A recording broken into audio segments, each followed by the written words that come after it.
In this video, we're going to show you how to graph our data.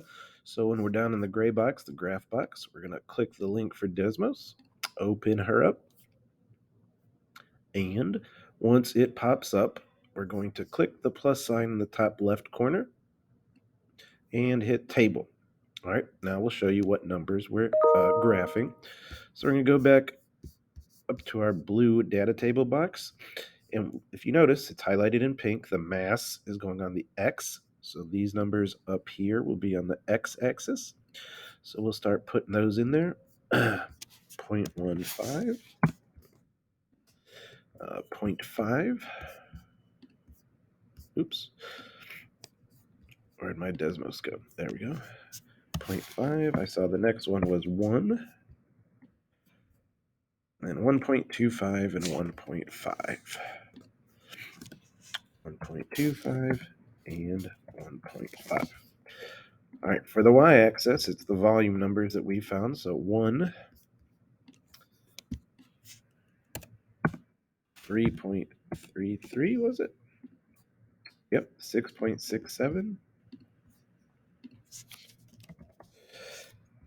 8.33, and I believe 10 was our last number.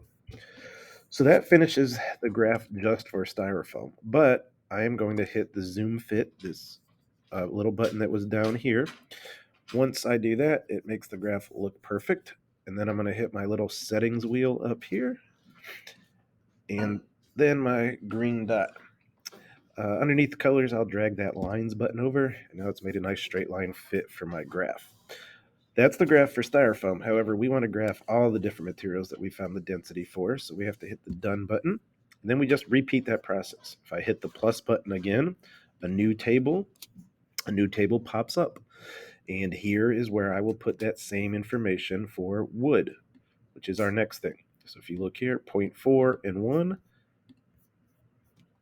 0.4 and 1, and then I just keep typing the numbers. Don't forget, when you finish all the numbers for each material, you're going to hit the little zoom fit, then the gear, then the color, and then the lines. The only other thing you could mess up with is forgetting to tell me which color is which. And for that, I mean, when we did the green, we were using the styrofoam graph. So in the gray box, it says, what's the key? What color is styrofoam? So for the one I did, I would need to write green here because that's what I did. The next one I had would be red and so forth. Just make sure you tell me the colors or your graph can't, really doesn't tell me anything because I don't know what I'm looking at. Once you've finished all 5 of your graphs onto one, so yours will have 5 sets of lines. Mine does not, so I'm going to just make up a number.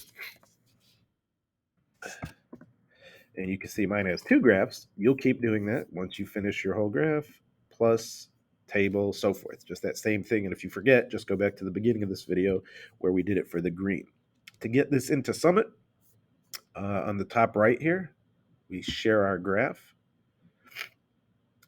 and hit export, download, and then you can just drag that into Summit like we've done before. Just drag that little plus sign right into the correct box in Summit, and we are done, unless you want the A question, which is down there. Other than that, you should be good.